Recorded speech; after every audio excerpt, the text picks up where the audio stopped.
Kain tayo ng pananghalian. Ang ulam ko ay paksiw na saluyot. May saog na isda. Ayan o. Tapos yung matching salad. Kunting kanin. Huwag masyado tayo sa rice kasi ang taas ng sugar. Ayan na, kain na tayo. Kamay na lang. Masarap kumain na nakakamay. Ayan. Lalo na pag ganito ulam mo, paksiw na saluyot. Salad. Ayan o. Ingay. Sarap kumain ng nakakamay.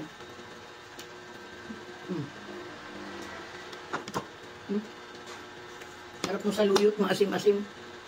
Baba ka dyan. Ako. Uy, baba ka dyan. Nalaga ang makulit.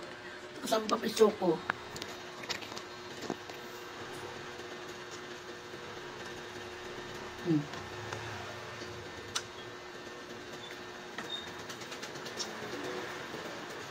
Saluyot.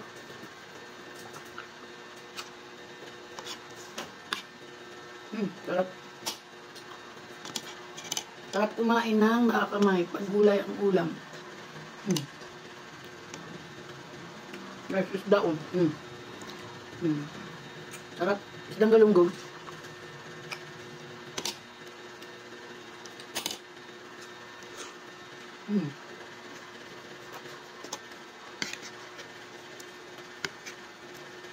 Pag madulas ang salutin niya.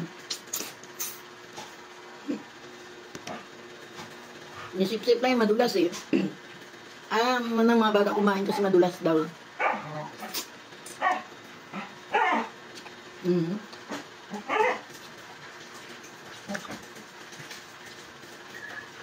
Paborito ko sa luyot yung paksiw. Bakang sarap. Dumudulas lang siya eh. Lang mo ba yung saluyot yung pagkain ni Enrile daw. Saka ano to, rich in fiber. Panlaban niya ito ng COVID. Panlaban sa COVID dati. Pag malakas ka daw kumain ng saluyot, hindi ka basta tabla ng COVID. Kaya kayo, sa mga hindi mahilig kumain ng saluyot, umpisa nyo na kumain. Kasi napakasustansya nitong saluyot na to. Rich in fiber. Ang daming panlaban sa lahat ng sakit. Tiisin nyo na lang madulas. Masarap naman eh. Ganyan talagang saluyot. Kaya habang maaga pa, kumain na kayo kasi napaka-powerful tong na gulay. Maraming benefits sa katawan.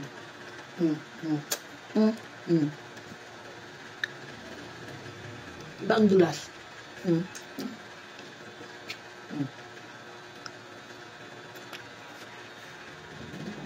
May tinik. Kasama yung tinik ng isda. Umpisa nyo na kumain, masarap, masustansya ang saluyot. Yan pagkain yung Enrile. Kaya mahaba buhay.